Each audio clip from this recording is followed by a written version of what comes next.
Je te bénis, Père. Je te rends grâce pour ta présence ce soir au milieu de nous. Bénis ta parole, oins nous encore aujourd'hui. Au nom de Jésus, j'ai ainsi prié. Amen. Gloire au Seigneur. Asseyez-vous, s'il vous plaît. Amen. Je vous salue au nom de Jésus. Je vous aime beaucoup. Je suis très sérieux. Je vous aime beaucoup. Parce que vous êtes pour moi un encouragement dans le ministère. Vous savez, quand le Seigneur nous avait appelés à prêcher le message de la sainteté, c'était très difficile, car sur ce chemin, nous n'avons pas eu beaucoup d'encouragement. Mais lorsque l'Esprit de Dieu nous avait inspiré de mettre sur Internet nos prédications, sur YouTube, c'est là que j'ai découvert qu'il y avait un peuple de Dieu qui voulait entendre le message de la sainteté. Et vous ne savez pas combien vous m'encouragez à continuer à prêcher ce que je prêche. Certains, je ne vous connais pas. Vous êtes seulement des abonnés sur mon Facebook, d'autres sur Twitter. Mais sachez que chaque fois que vous m'écrivez, même un commentaire m'encourage beaucoup. Et pour ceux qui veulent d'ailleurs être abonnés gratuitement à notre chaîne YouTube, vous allez seulement sur YouTube, vous tapez Compassion TV, vous vous abonnez et chaque fois qu'il y aura une nouvelle vidéo, vous l'aurez. Et aussi, nous avons une application sur Google Play Store et sur App Store, Pasteur Marcelo Tunasi. Si vous téléchargez gratuitement cette application, chaque fois qu'il y a une nouvelle prédication, votre téléphone sonne et vous avez la nouvelle vidéo gratuitement et vous avez le droit de la télécharger, de la partager. Amen. Joseph l'a fait, il a remercié les hommes de Dieu, mais je tiens aussi à le faire. Je sais que nous sommes des hommes très occupés, surtout que demain c'est dimanche. Et quand un homme de Dieu, un samedi, prend son temps et vient écouter un autre, c'est un grand signe d'amour et d'humilité. Cela me va droit au cœur. Merci beaucoup, chers serviteurs de Dieu. Je tiens également à remercier le noyau suisse parce que déjà aujourd'hui nous avons fini. Vous êtes des femmes formidables. Amen. Et vous m'encouragez à revenir en Suisse. Amen.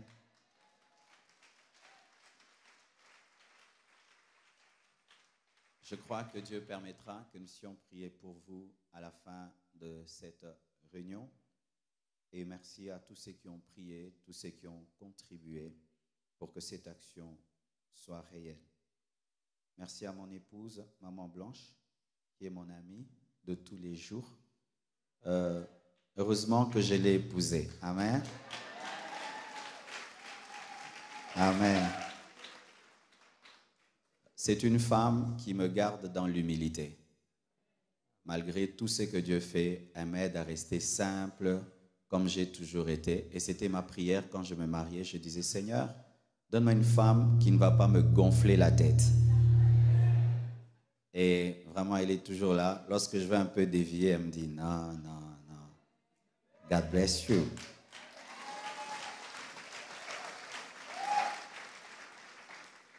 Lorsque avant de l'épouser, j'ai porté des chaussures terribles, des chaussures de distraction. C'est-à-dire, quand je prêche, tout le monde regarde ma chaussure. Quand il est venu dans ma vie, elle m'aide maintenant à m'habiller classique. Et comment elle avait fait? Elle donnait des petits noms à chacune de mes chaussures pour que je ne les porte plus. Et au début, j'étais en colère, mais aujourd'hui, je comprends qu'elle avait raison, qu'un homme de Dieu doit s'habiller comme un ambassadeur, simplement. Amen.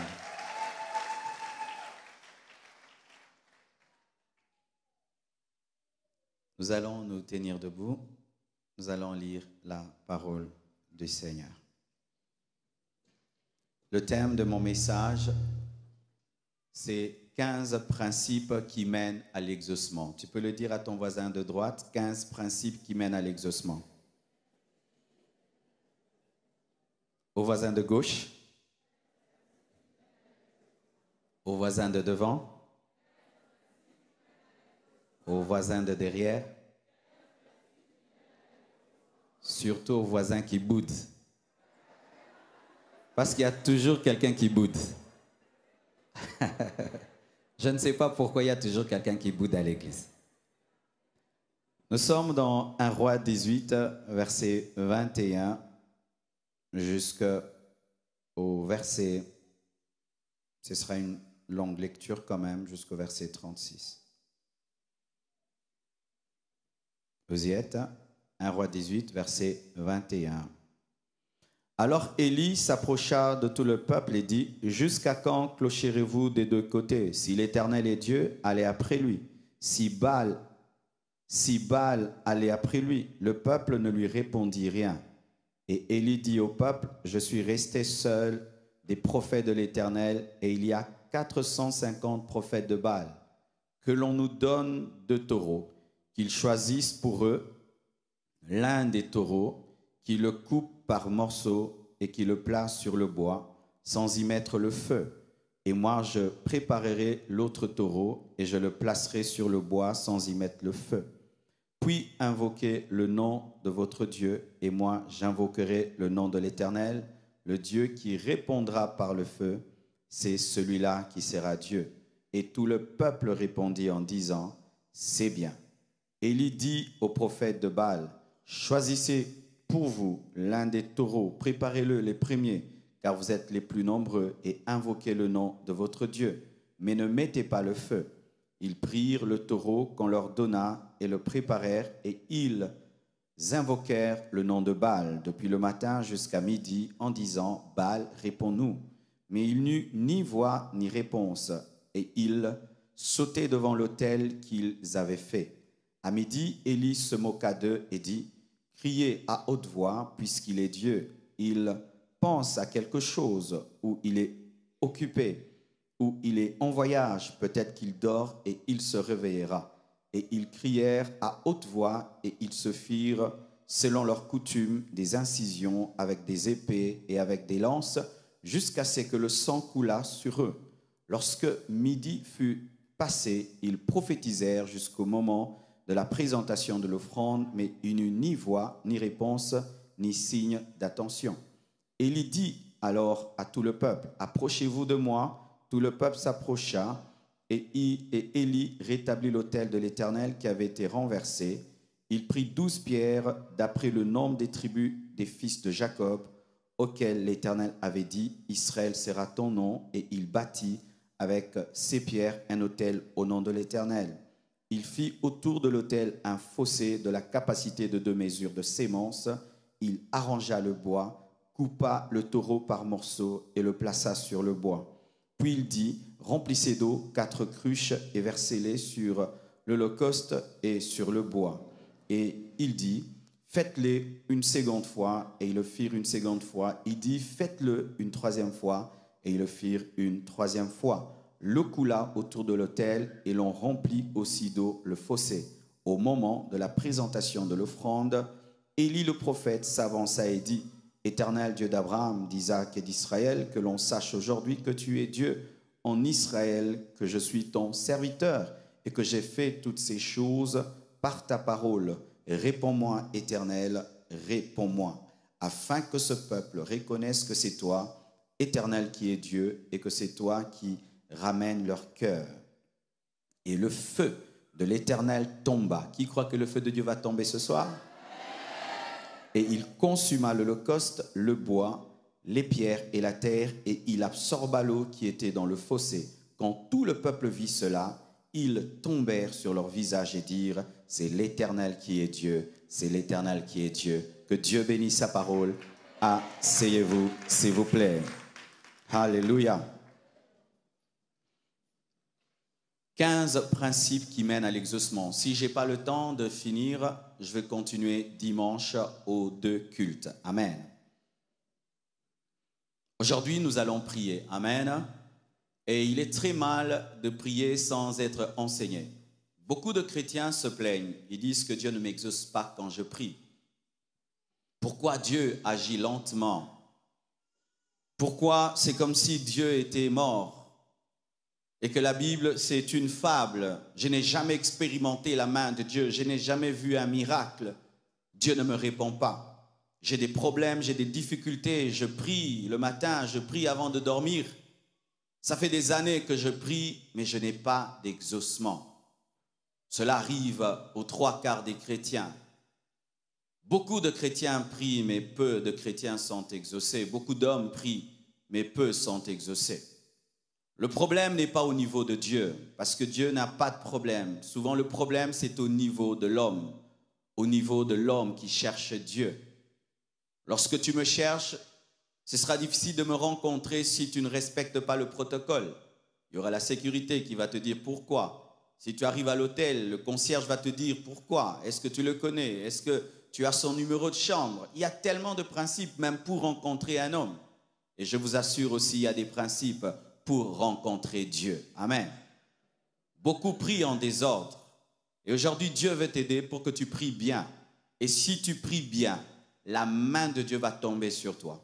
Tu vas expérimenter que Dieu existe parce que Dieu existe. Je dis que Dieu existe. Alléluia. Qu'est-ce qui arrive dans cette parole? Israël était en train de clocher entre Baal et l'Éternel. C'est-à-dire, le matin, ils peuvent prier l'Éternel et le soir, ils prient Baal.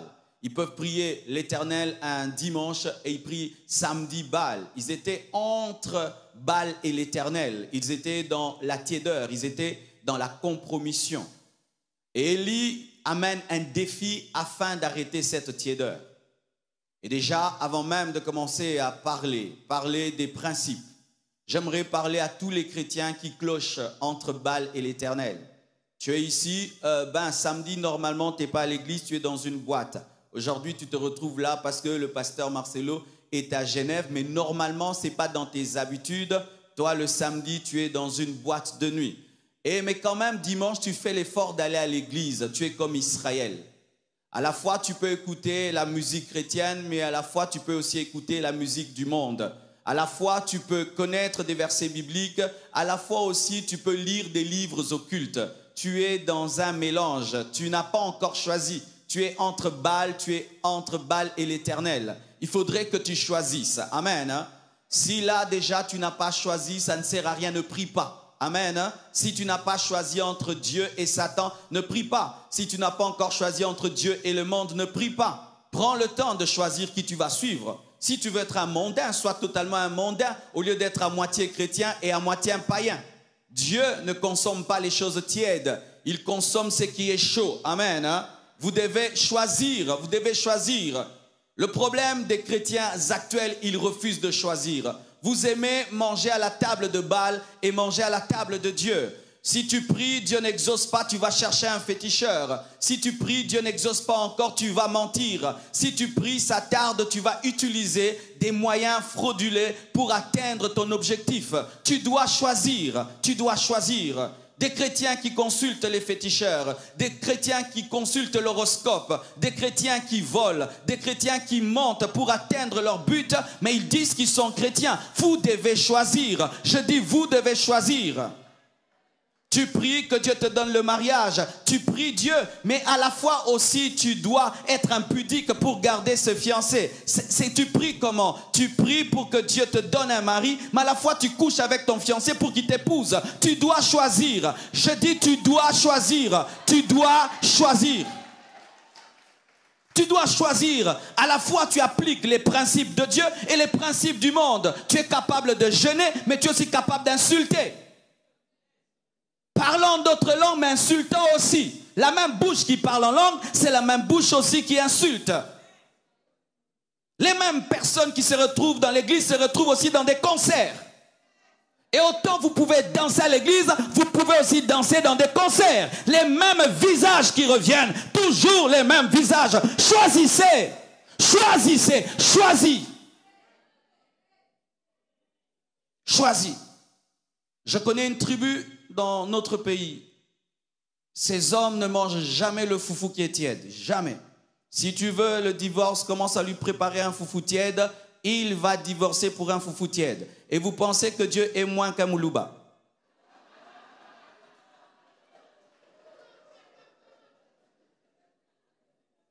Tiède. Dans ton téléphone, il y a à la fois des prédications et à la fois de la pornographie. Dans ce téléphone, si on vous dit de donner vos téléphones. Si on vous dit de donner vos téléphones. Si on vous dit de donner vos téléphones, qu'est-ce qu'il y a dans vos téléphones? À la fois. Ces derniers temps, je suis très étonné. Tu tweets une parole sur la sainteté et tu vois une femme mal habillée qui retweet. Elle est mal habillée. Presque une photo pornographique. Mais elle retweet sans la sanctification, personne ne verra Dieu. Mais elle est habillée comme une prostituée. Mais elle dit sans la sanctification, personne ne verra Dieu. Vous devez choisir. Vous devez choisir. Choisissez. Ou vous laissez Dieu tranquille hein, et vous choisissez le monde ou vous abandonnez totalement. Vous ne pouvez pas être Baal et Dieu au même moment. Choisissez. Souvent, lorsqu'on parle du défi d'Élie, on pense que c'est un défi de puissance. Non, ce n'est pas d'abord un défi de puissance, c'est un défi pour choisir qui est Dieu. Et il leur dit de placer l'offrande, de placer l'holocauste, de placer leur autel et de prier avant lui. Et les prophètes de Baal invoquent Baal et Baal ne répond pas. Élie maintenant vient en second pour prier. Bien-aimé, n'aime pas les résultats d'un homme sans aimer ce qu'il fait avant d'avoir le résultat. Le problème souvent, les chrétiens aiment avoir les résultats des autres, mais refusent de payer le prix qu'ils ont payé pour avoir ces résultats. Nous aimons les fruits mûrs, mais nous ne voulons pas s'aimer une graine pour avoir les fruits mûrs. Dieu ne fait exception de personne. Pourquoi il exauce ton frère et ne t'exauce pas? Pourquoi il a exaucé Abel et il n'a pas exaucé Caïn? Ce n'était pas le problème du visage de Caïn, c'était le problème de l'offrande de Caïn. Si seulement Caïn avait changé son offrande, Dieu allait l'exaucer comme il avait exaucé Abel. Le problème des fois, nous voulons l'exaucement, mais nous ne voulons pas le chemin qui mène à l'exaucement. J'aime les pilotes, mais je n'aime pas leurs études. C'est beau un pilote, ils sont en blanc, et c'est cool, ils sont classe. Voyez comment ils sont comme des anges. Mais si on te dit d'étudier 10 ans, 15 ans pour être pilote, je n'ai pas le temps. Mais nous voulons nous habiller comme des pilotes et dire, passagers, serrez vos ceintures car... C'est ça le problème. Nous voulons être exaucés. Dieu d'Élie. Le Dieu d'Élie n'est pas seulement le Dieu de feu, il est aussi le Dieu des principes. Dieu de tel homme de Dieu, Dieu d'Abraham. Ah oui, le Dieu d'Abraham, c'est le Dieu qui te demande ton fils unique et tu dois le donner.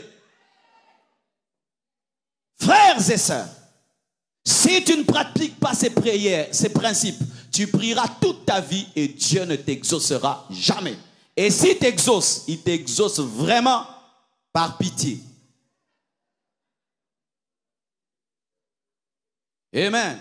Oui, car il y a des gens que Dieu exauce par pitié, il est païen et puis il veut avoir un accident, il crie « Oh Jésus, sauve-moi » et puis il ne meurt pas. Ces genres de prières-là, ce sont des prières hasardeuses qui ne font pas de toi un professeur de la prière, car un professeur, c'est celui qui fait de manière répétitive une chose qui marche. Dieu veut que tu sois un maître dans la prière, capable d'enseigner aux autres la prière. Et pour que cela soit le cas, tu dois maîtriser les principes de la prière. C'est pourquoi je ne suis pas venu prier pour vous seulement. Non, je veux vous enseigner la prière parce que moi, je m'en irai, mais les principes vont rester. Et ainsi, vous ne serez plus des bébés spirituels téléphonant les hommes de Dieu à 3 h du matin pour qu'ils prient pour vous parce que moi, je ronfle, je n'ai pas le temps de prier pour toi. Ah oui! Moi, je ne forme pas des bébés spirituels qui réveillent des pasteurs à 2 h du matin parce qu'il a rêvé qu'un chat était en train de miauler et le poursuivre. Toi-même, tu dois te tenir debout et exercer l'autorité. Allô, pasteur, oui, j'ai rêvé que ma mère est en train de me battre. Qu'est-ce que je dois faire? Mais lève-toi, téléphone-la, dis, maman, est-ce qu'il y a un problème?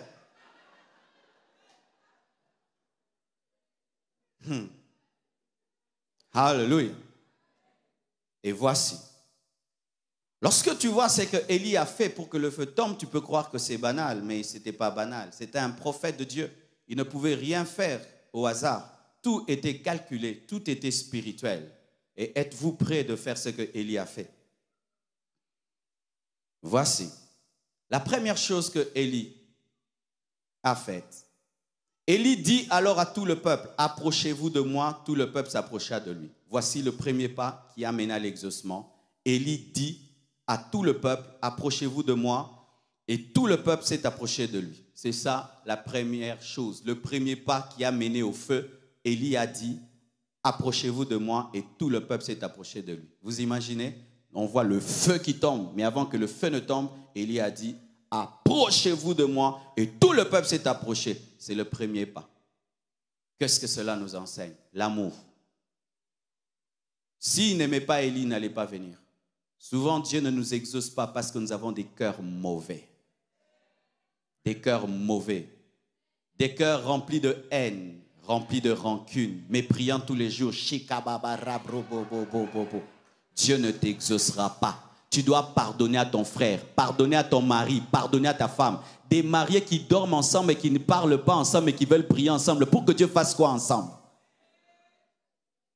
Tu ne causes pas avec ta femme, tu ne parles pas avec ta femme, mais vous priez ensemble pour que Dieu bénisse vos enfants. Dieu ne bénira pas vos enfants. Vous n'êtes pas ensemble. Enlevez la haine et Dieu va vous exaucer. Des gens qui prient dans une même église, vous ne causez pas. Vous vous critiquez à l'église et vous levez les mains. Seigneur, bénis cette église. Dieu n'exaucera pas.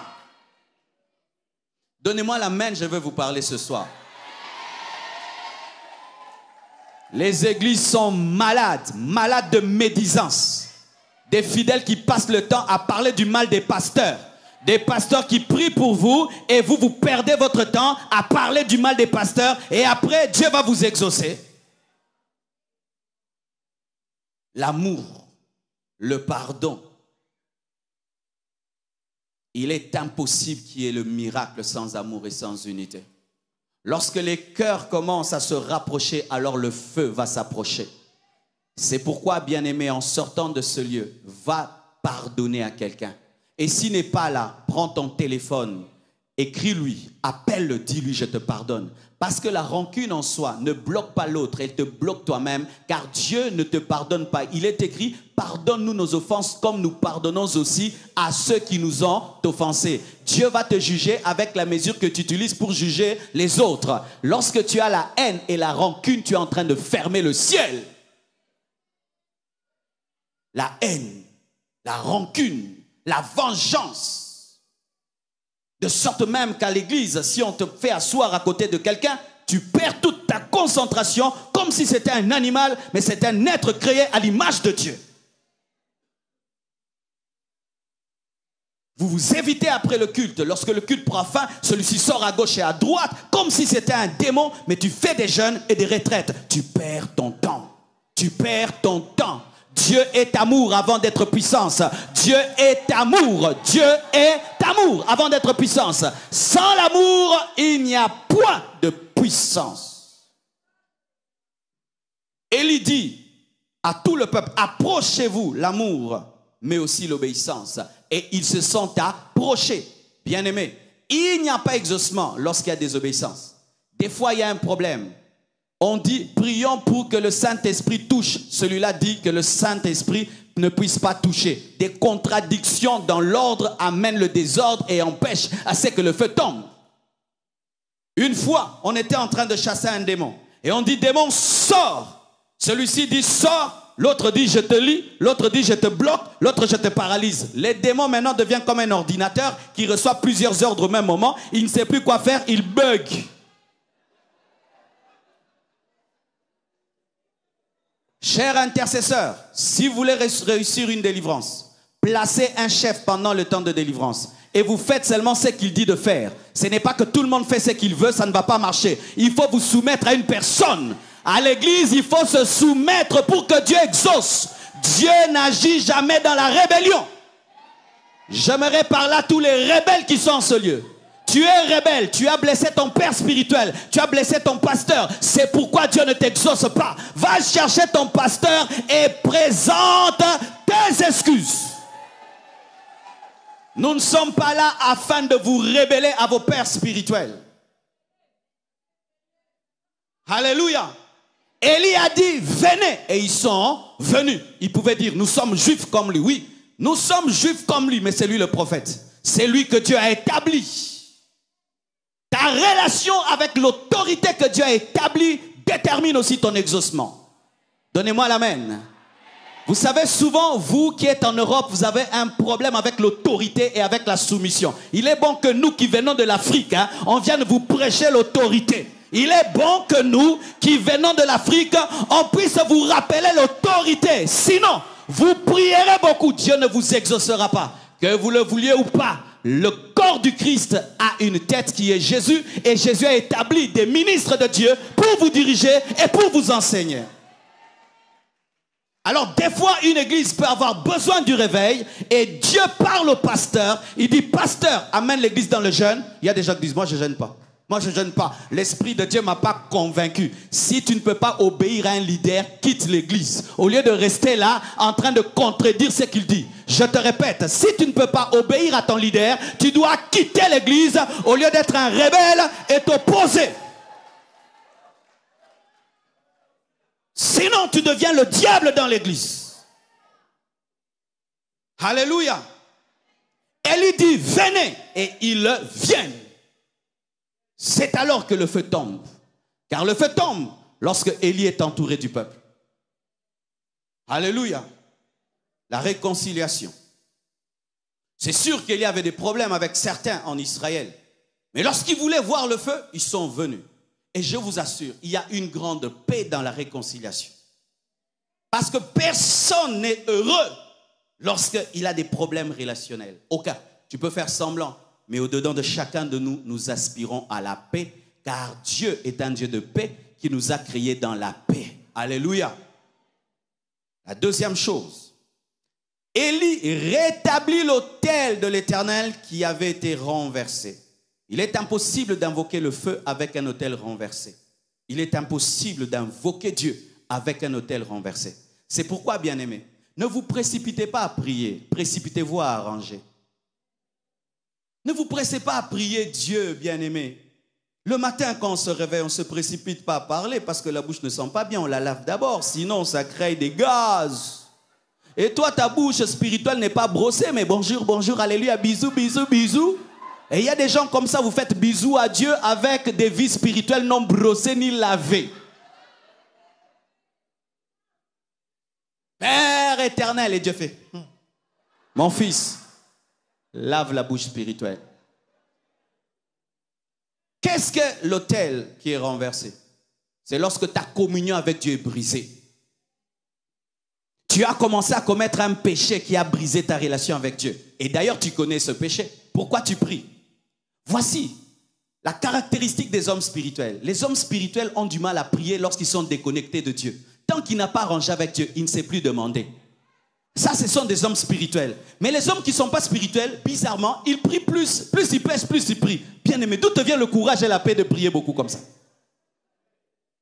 Lorsque je sais que j'ai blessé Dieu et que je n'ai pas arrangé, je n'arrive pas à lui parler. Qu'est-ce que je veux lui dire? Parce que la première prière d'un pécheur, ce n'est pas Seigneur donne-moi, c'est Seigneur pardonne-moi.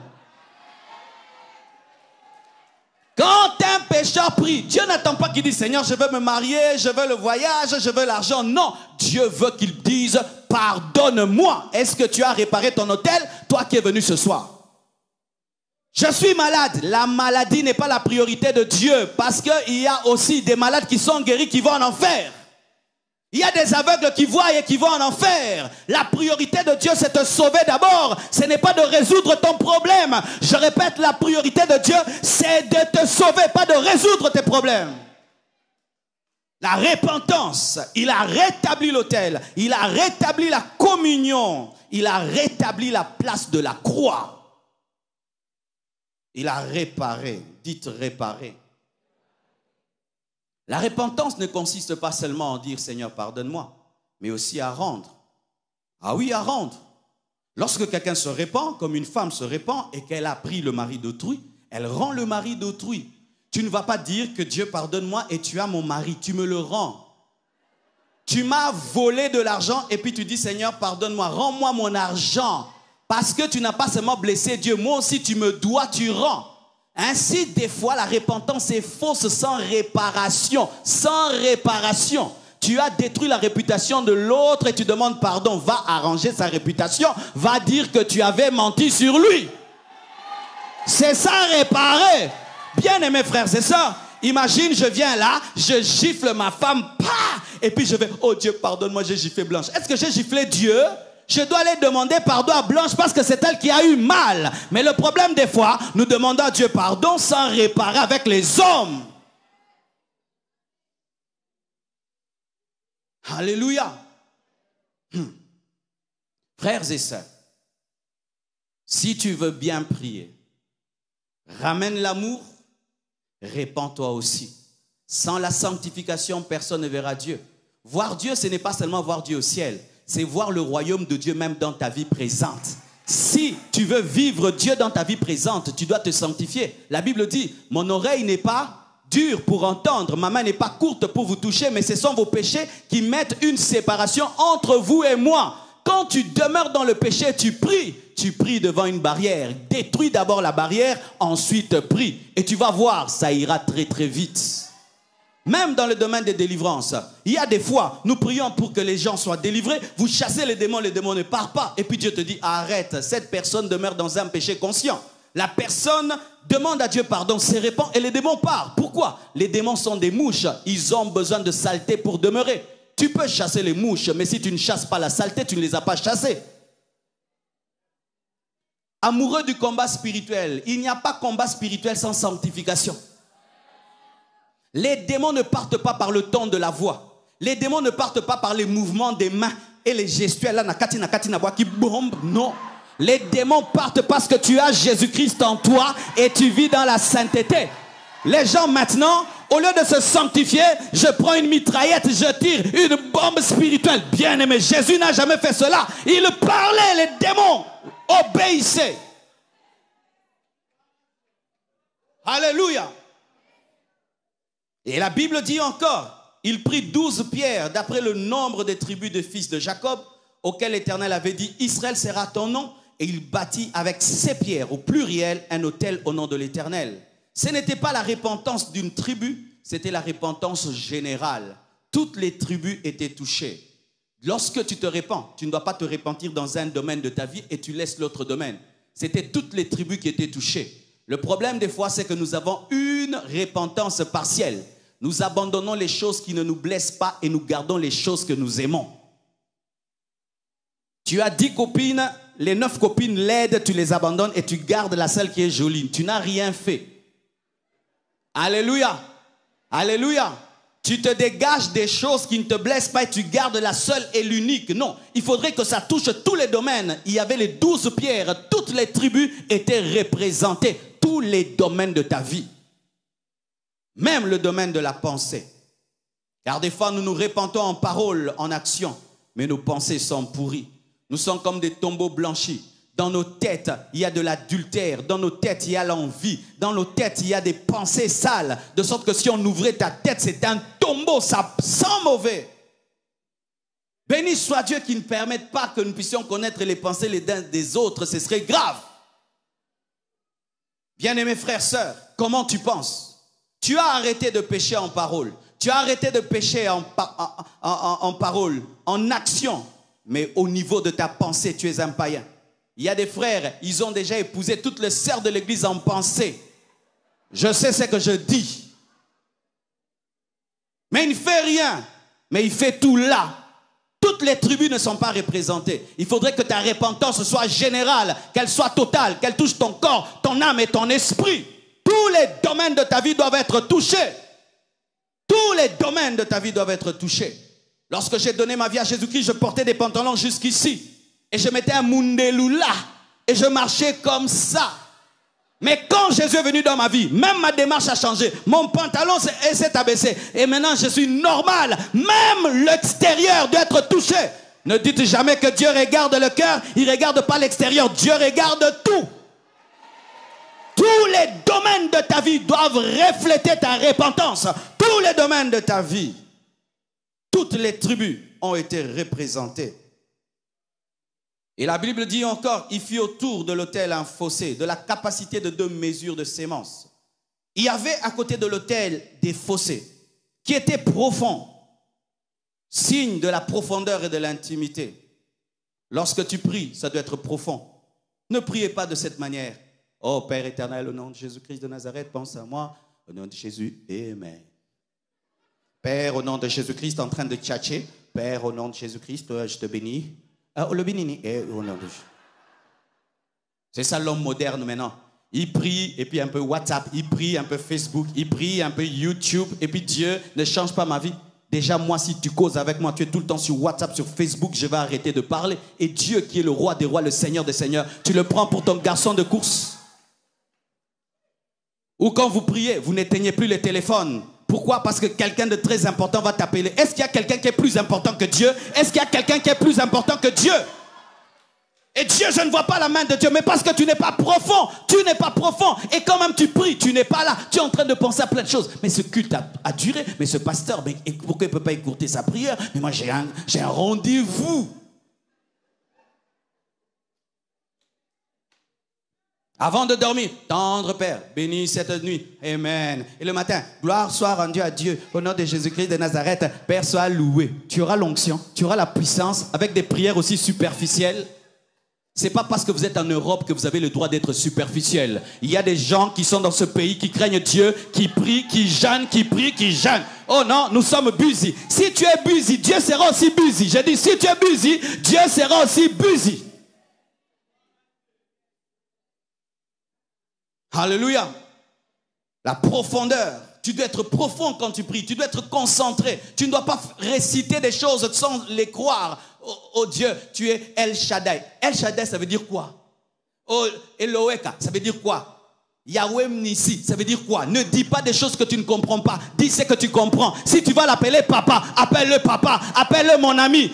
Tu n'as pas à épater Dieu par l'hébreu et par le grec parce qu'il parle l'hébreu et le grec. Dis des choses profondes. Fais des prières qui viennent de ton cœur. Et le problème des fois, nous ne savons pas être profonds à cause des gens qui sont autour de nous. C'est pourquoi ayez des moments seuls avec Dieu, vous priez. Car si tu ne pries qu'à l'église, tu ne seras jamais profond. Des fois, à l'église, tu as envie de pleurer. Mais tu regardes une sœur. Elle va se moquer de moi. Père, Jésus. Jésus. Alors que Dieu voulait t'exaucer par les larmes et tu refuses de pleurer parce qu'un frère te verra. Alors si tu n'arrives pas à pleurer à l'église, va pleurer dans ta chambre car c'est la profondeur que Dieu t'exige.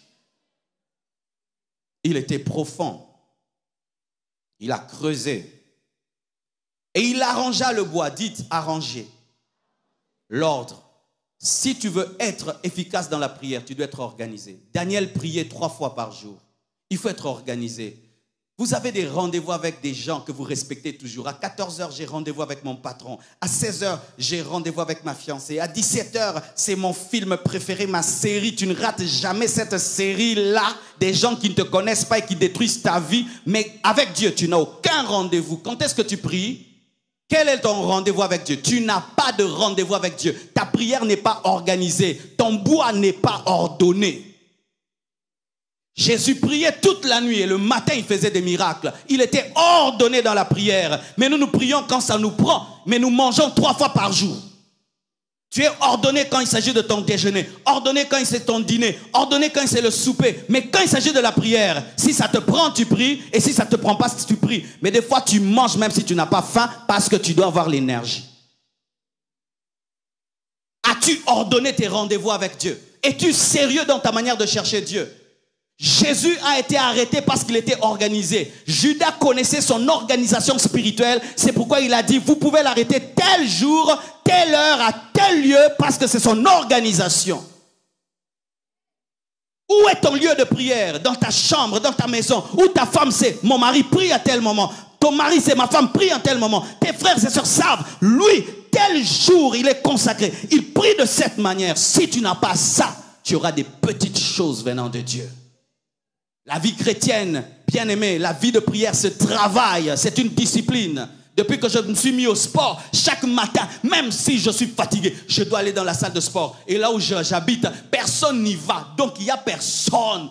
Et tu n'es pas encouragé parce que le sport se fait bien lorsqu'il y a quelqu'un. Mais même s'il n'y a personne, je saute ma corde, je transporte des trucs. Pourquoi? Ah, je suis déjà court, je ne dois pas grossir.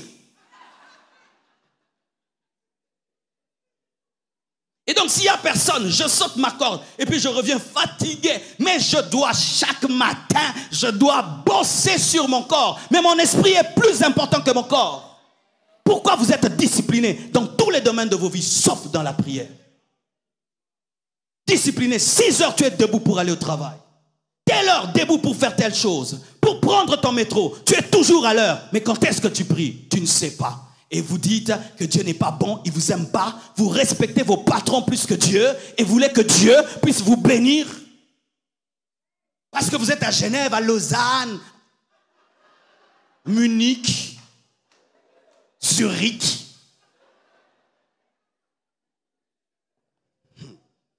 Il faut que les gens qui viennent de l'Afrique viennent vous prêcher avec notre évangile d'Afrique. Parce que ça marche! Ça marche! Alléluia. Mais je vais te dire une chose importante. Car des fois, lorsqu'on enseigne la discipline et tout le reste, l'ordre, des fois l'homme oublie une chose très importante. La Bible dit, il coupa le taureau par morceaux et le plaça sur le bois. Le bois qui est l'ordre, mais il a placé le taureau qui symbolise Jésus.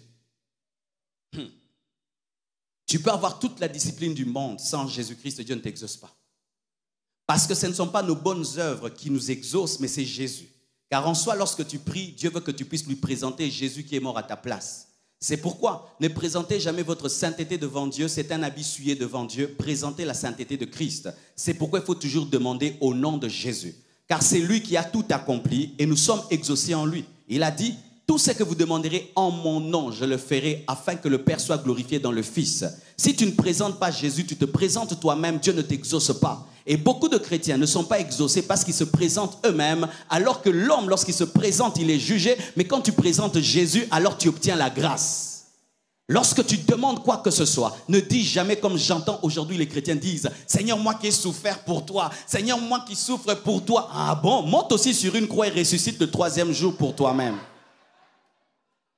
Ne présentez jamais, Seigneur, je te sers depuis ma jeunesse, voilà comment tu me récompenses. Seigneur, comment tout le monde pêche, mais moi je t'aime, voilà comment tu me récompenses. Je me suis marié vierge, mais je n'ai pas d'enfant. Pourquoi, Seigneur, tu m'as fait ça? Ah bon, c'est ta virginité qui donne les enfants. Ah, donne-moi l'amen. C'est pourquoi des fois vous êtes étonnés. Des gens qui ont mené une vie de péché enfantent 7 fois, 10 fois, mais des filles vierges se marient, n'ont pas d'enfants parce que vous présentez votre justice devant Dieu alors que votre justice est un habit souillé. Souillé. Ne présente jamais ta justice. Seigneur, bénis-moi parce que je te crains. Tu crains Dieu, tu crains Dieu. Si Dieu pouvait étudier ton cœur, tu vas te rendre compte que tu es un pécheur sauvé par grâce. Pourquoi faut-il présenter l'œuvre de la croix? Pour ne pas tomber dans l'orgueil lorsque Dieu t'exauce et que tu dises c'est ma justice. Ainsi, quand on te pose des questions, comment tu as obtenu tel résultat? Ah, mais parce que je suis différent de vous. Ah bon, non, c'est parce que Dieu m'a fait grâce. La discipline ne remplacera jamais l'œuvre de la croix. Jeûner ne remplacera jamais l'œuvre de la croix. Même si tu jeûnes 40 jours fois 70, ce n'est pas le jeûne qui exauce, mais c'est Jésus-Christ. C'est Jésus. Alléluia. Car des fois, nous entendons des gens venir au bureau, se plaignant de tout ce qu'ils ont fait pour Dieu. Seigneur, j'ai donné mon argent à l'église, mais je suis pauvre. Pourquoi tu m'as fait ça? Ah bon? Donc c'était quoi? Une banque? Tu étais en train d'investir. Bien aimé, Dieu ne nous bénit pas lorsque nous réclamons. Dieu nous bénit lorsque nous implorons sa grâce en Jésus. Ne réclame rien sur base de ta fausse justice. Même si les gens disent que tu crains Dieu, tu ne crains pas Dieu. C'est Jésus-Christ le seul saint qui nous sanctifie. Amen. Voici une autre chose. Vous êtes là? Puis il dit, remplissez d'eau 4 cruches et versez-les sur l'holocauste et sur le bois. Et il dit, faites-les une seconde fois. Et ils le firent une seconde fois. Il dit, faites-le une 3e fois. Et ils le firent une 3e fois. Voici. Élie est en train de chercher le feu, mais il va vers l'eau. Ça n'a pas de sens. Lorsqu'on cherche le feu, on cherche ce qui est sec. Mais lui, alors qu'il cherche le feu, il est en train de mettre de l'eau sur l'autel. C'est de la folie, 10 folies. Dieu n'exauce que les fous. Dieu n'exauce que les fous. Dieu est le Dieu qui allume l'eau dans le feu. Le feu dans l'eau. C'est-à-dire, quand tu demandes à Dieu le feu, cherche l'eau.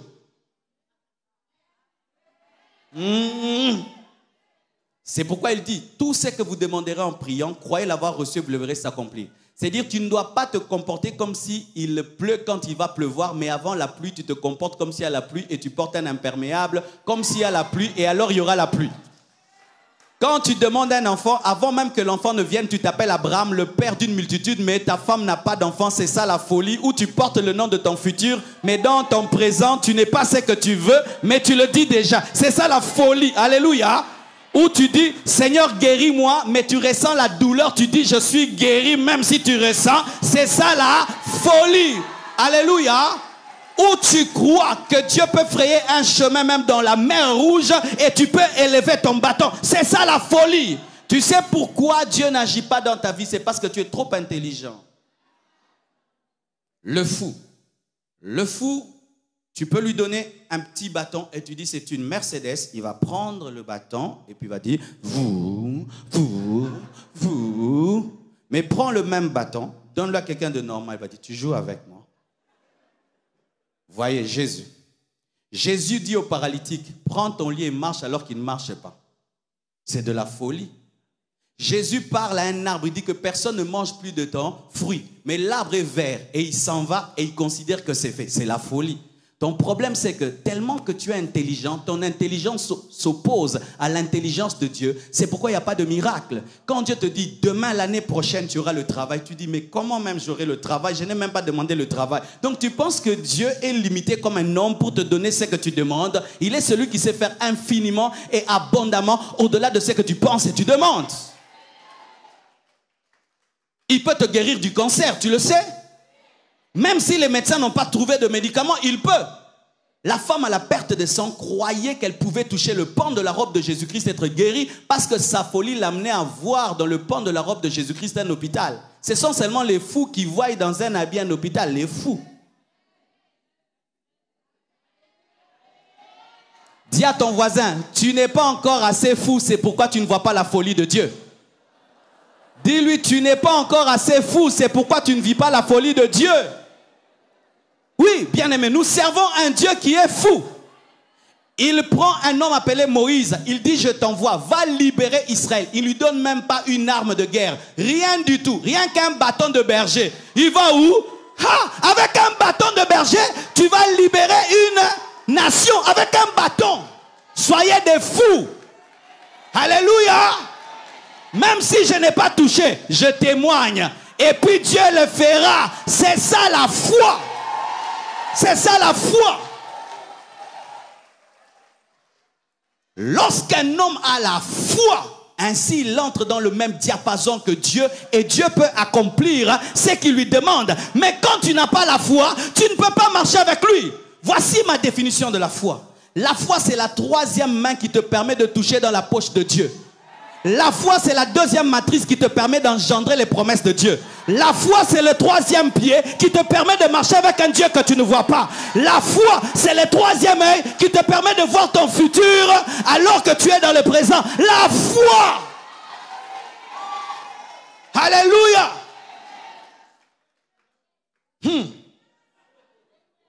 Bien-aimés frères et sœurs, un jour j'ai prié pour un malade.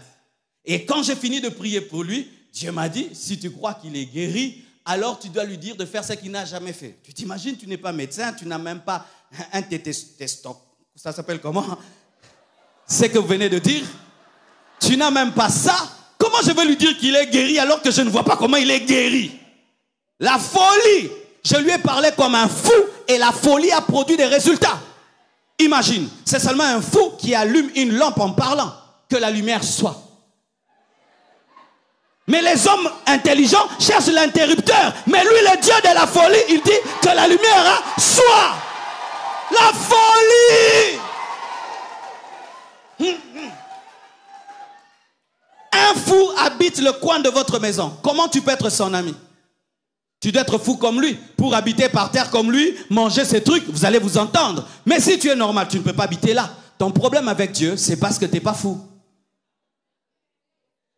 Tu n'es pas fou. Un fou, il imagine des choses et puis il les raconte. Il dit, je suis président de la République. Comment? Mais oui, tu ne vois pas que je suis le président? Est-ce que tu as vu mon cortège?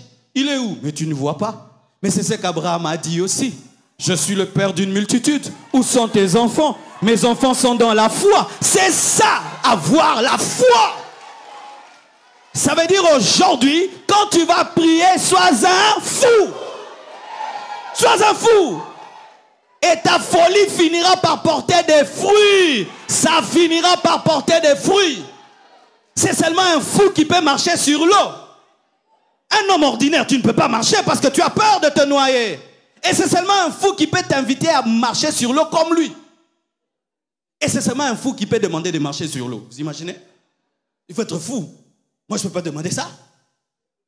Tu vois un fou qui marche sur l'eau, dis aussi que je marche. Il faut que tu sois infecté comme lui par la folie. Ton problème avec Dieu, c'est la raison.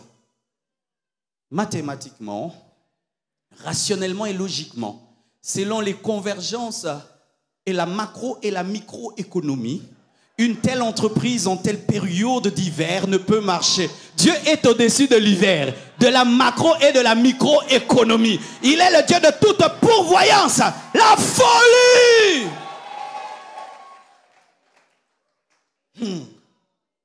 Alléluia. Et ce que j'aime dans les fous, même il y a des problèmes de gouvernement, ils gardent la joie et la paix. Même s'il y a hausse du dollar ou du franc, ils ont toujours la paix. La folie te donne la paix, la foi te donne la paix. Même si tout va mal, tu as la paix. Parce que tu ne vis pas selon le train de ce monde, tu as un autre regard. La foi. Alléluia. Et écoutez maintenant ceci, une autre chose. Il leur dit de verser de l'eau une fois, deux fois, trois fois. Souvent, lorsque nous lisons cela, cela paraît normal. Mais ce n'est pas normal. Rappelez-vous qu'Élie avait déjà prié pour que pendant 3 ans et demi, qu'il n'y ait pas de pluie. Alors, il va demander à des gens à qui il a privé de pluie pendant 3 ans et demi, il va leur demander de l'eau. C'est comme si tu me demandes un diamant et il lui donne de l'eau alors qu'ils n'en ont pas. Cette eau n'était pas de l'eau, c'était leur vie. C'était un sacrifice. Et on verse pas une fois, 2 fois, 3 fois. Bien aimé, des fois pour que Dieu t'exauce, il faut faire un sacrifice. Jésus est le sacrifice principal, mais nos sacrifices sont des libations. C'est-à-dire ce qui accompagne le sacrifice. Des fois, tu peux être en train de prier, Seigneur, bénis mes finances. Dieu te dit, prends ton argent, va donner dans un orphelinat.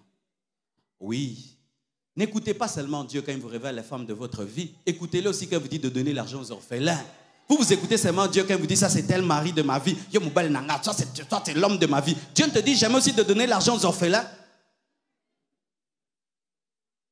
Des fois, tu peux être là, Seigneur, bénis mon entreprise. Il dit, tu vois cet orphelin, tu l'héberges chez toi, jusqu'à ce qu'il va finir ses études. Et quand il devient un grand homme, Dieu te bénit. Alléluia. Une fois, je demandais à Dieu quelque chose. Seigneur, donne-moi, donne-moi. Dieu me montre quelqu'un d'autre à qui je devais donner la seule chose que j'avais. Je dis, comment, Seigneur? Moi, je vais avoir 2. Il dit, non. Pour que ce que tu veux là vienne, tu prends ça, tu donnes à telle personne. Frères et sœurs, des fois, prier, ce n'est pas seulement parler. Prier, c'est aussi offrir. Offrir. Alléluia. Offrir.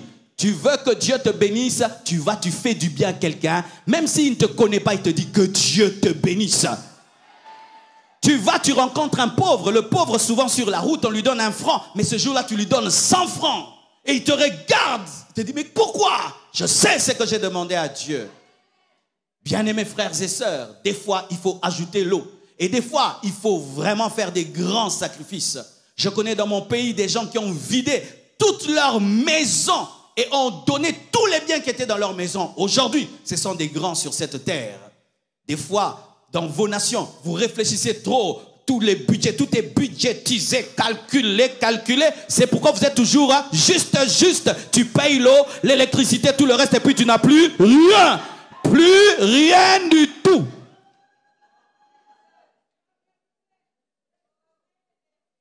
Quel est le jour où tu pourras faire quelque chose qui te blesse aussi? Et je ne te dis pas de me donner, amen, hein, parce que souvent quand on prêche ça, il veut faire un appel de fonds. Je n'ai pas d'appel de fonds à faire. Je n'ai pas d'appel de fonds. Je ne veux pas demander de l'argent. Ne m'en donne pas. Parce qu'à force d'écouter ça, vous n'offrez plus parce que vous pensez que nous prêchons ça pour que vous puissiez nous donner. Ne me donne pas. Va donner à quelqu'un d'autre. Va donner à quelqu'un d'autre. Ne me donne pas. Va donner à quelqu'un d'autre. Fais du bien à quelqu'un quand tu pries et Dieu te bénira. C'est pourquoi dans les principes du jeûne, il n'y a pas seulement prier, il y a aussi partager sa nourriture. Partager sa nourriture. Alléluia. Et la Bible dit, l'eau coula autour de l'autel et l'on remplit aussi d'eau le fossé. La plénitude du Saint-Esprit. Dis plénitude. Bien-aimés frères et sœurs, la plénitude est importante pour prier. Et surtout, atteindre le niveau où tu es baptisé du Saint-Esprit et tu parles en d'autres langues. Bien-aimés, je crois au parler en langue. Ce n'est pas du charabia que nous parlons. C'est le signe du baptême dans le Saint-Esprit, où nous parlons la langue des anges. Et souvent vous dites, mais vous ne comprenez rien. Bien-aimés, pourquoi tu veux comprendre ma prière? Je suis en train de parler à Dieu. Pourquoi tu veux découvrir les choses que je dis à Dieu? Et aussi, j'entends que tu me poses la question, et toi-même, est-ce que tu les comprends? Mais j'ai confiance au Saint-Esprit, il n'est pas en train d'insulter Dieu. Pourquoi j'ai besoin de comprendre? J'entends encore quelqu'un qui vient de dire, mais non, il est écrit que si quelqu'un parle, l'autre interprète. Là, il ne s'agit pas de la prière, il s'agit de la prophétie. Si je prophétise en langue, je dois interpréter en français. Mais si je ne prophétise pas, je prie et j'adore. Pourquoi tu veux entendre mon adoration? Et ce que j'aime dans la prière en d'autres langues, c'est qu'il n'y a pas de faute de français. Il n'y a pas le, il n'y a pas la. C'est Rembrobo Saka Yaba Shondo, Rubrababa Sanda Yaba Shanda. Alléluia! Il n'y a pas de faute de français. Il n'y a pas même de faute de versets bibliques. Henda Rabababa Shanda Rabababa. Alléluia! Et ce que j'aime dans le parler en d'autres langues, c'est que quand ma tête est fatiguée de chercher des versets bibliques, je parle en d'autres langues, ainsi je sais que je demande que des bonnes choses. Et Paul dit, si je prie en esprit, je prie aussi par l'intelligence. Mais c'est mieux de parler en d'autres langues parce que tu pries en esprit. Et l'esprit connaît la volonté parfaite de Dieu, connaît les versets bibliques par excellence, et tu ne commets jamais d'erreur quand tu pries en d'autres langues. Hey, Rabashanda la Baba. J'entends quelqu'un qui dit, mais comment il peut parler en langue quand il veut? Mais quand tu apprends à rouler à vélo, après, tu roules tout le temps? Au début, quand tu apprends à rouler à vélo, on te pousse. Mais après, chaque fois que tu as un vélo, tu conduis.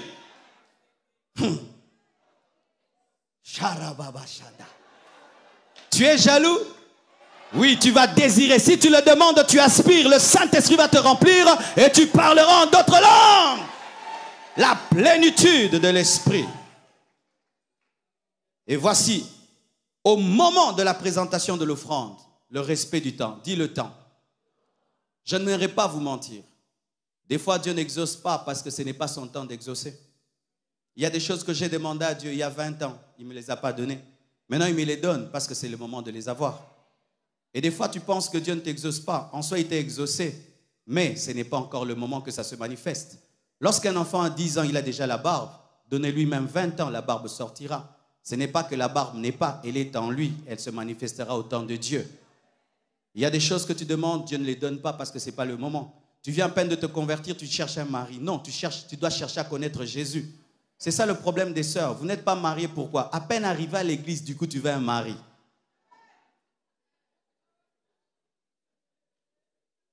À peine arrivé à l'église, tu ne pries pas bien. Tu regardes, qui va m'épouser ici? Qui va m'épouser? Qui va m'épouser? Cherche à connaître Jésus. Cherche à connaître Jésus. Jésus, Jésus, Jésus, Jésus. Alors des fois ça tarde. Ce n'est pas que Dieu ne t'aime pas. Tu es encore un bébé spirituel. Un bébé ne se marie pas. Sinon c'est la pédophilie. Un bébé spirituel ne doit pas se marier même si tu es âgé. Tu es un bébé spirituel. C'est la pédophilie. Et lorsque tu as duré dans le Seigneur, il ne faut pas épouser une bébé spirituelle. Laisse-la connaître Jésus. Pourquoi? Le jour qu'elle le connaîtra davantage, elle dira que tu n'étais pas l'homme de sa vie. Elle t'a épousé dans la vallée. Le jour qu'elle monte au sommet de la montagne, elle regrette le choix. Je sens que je dois parler. Voici. Tu te convertis à 45 ans, tu es un célibataire. Et puis tu veux te marier. Non, tu es un bébé spirituel qui a 45 ans. Même si tu brûles, cherche le refroidissement spirituel par la prière. Et attends grandir pour connaître Dieu. Pourquoi? Tu viens de te convertir, tu ne connais pas encore le plan de Dieu pour ta vie. Alors tu vas épouser une femme qui n'est pas selon ta destinée. Et le jour que tu vas découvrir ta destinée, tu vas regretter. Ce n'était pas ta femme, c'était Ismaël qui a remplacé Isaac. Et quand Isaac voudra venir, tu auras un combat. C'est pourquoi, après la conversion, la priorité, ce n'est pas la bénédiction de Dieu, c'est connaître le Dieu qui t'a sauvé. Alléluia. Le temps. Dieu fait toutes bonnes choses en son temps. Des fois, tu pries. Il n'y a pas de lien, ni de démon. Ce n'est qu'un problème de temps. Il est écrit que tant que l'héritier est un enfant, il n'est pas différent d'un esclave. Même si tous les biens sont à lui, il est encore assujetti aux administrateurs jusqu'au temps fixé par le Père. Quel est le temps fixé par le Père? C'est le temps de la maturité. Tu aimes ton enfant qui a 12 ans. Est-ce que tu peux lui donner ta Jeep pour la conduire? Non. C'est le temps qui l'empêche de la conduire. Mais c'est ton héritier. Mais à 18 ans, il va conduire. Amen. Seigneur, donne-moi des millions. Frère, si tu n'as pas encore la maturité, il ne faut pas demander ça. C'est très dangereux pour toi. Trop dangereux. Trop dangereux. Parce qu'il y a certains péchés que nous ne commettons pas parce que nous n'avons pas les moyens de les commettre. Oui, il y a des frères ici, si Dieu le bénit, du coup, il va aller dans un hôtel avec 10 femmes. Mais comme il n'a pas l'argent, il ne le fait pas. Ce n'est pas qu'il est saint, il est pauvre. Il faut qu'il reste pauvre et que Dieu le délivre de l'impudicité. Comme ça, lorsqu'il aura de l'argent, il ne va pas commettre l'impudicité. Alors Dieu ne t'a pas encore libéré de ces désirs-là d'impudicité. Seigneur, je veux des millions, des millions, des millions. Il y a des gens, s'il a les millions, il ne dort plus. Il ne dort plus, il ne dort plus, il ne dort plus, il ne dort plus. Mais il y a d'autres, s'il a les millions, c'est comme s'il n'a rien. Parce que Dieu l'a déjà travaillé et préparé. Que Dieu te bénisse, mais pas maintenant, au temps de Dieu. Et si c'est ce soir que ça t'arrive, mais si ce n'est pas ce soir, que ça attende. Je dis que ça attende. Que ça attende et que ça attende. Le robinet ne peut te donner de l'eau sans être connecté à l'entreprise qui donne l'eau. Et même si le pasteur déclare soit béni aujourd'hui, si le Dieu qui bénit n'a pas décidé que ce soit ce soir, cela n'arrivera pas. Tu peux te fâcher, même quitter l'église, même dans l'autre église, le temps de Dieu va te suivre. C'est pourquoi vous changez des églises et vous changez, vous changez. Le problème, c'est le temps de Dieu. Ce pasteur n'a pas l'onction, il a l'onction, mais c'est toi qui es en avance.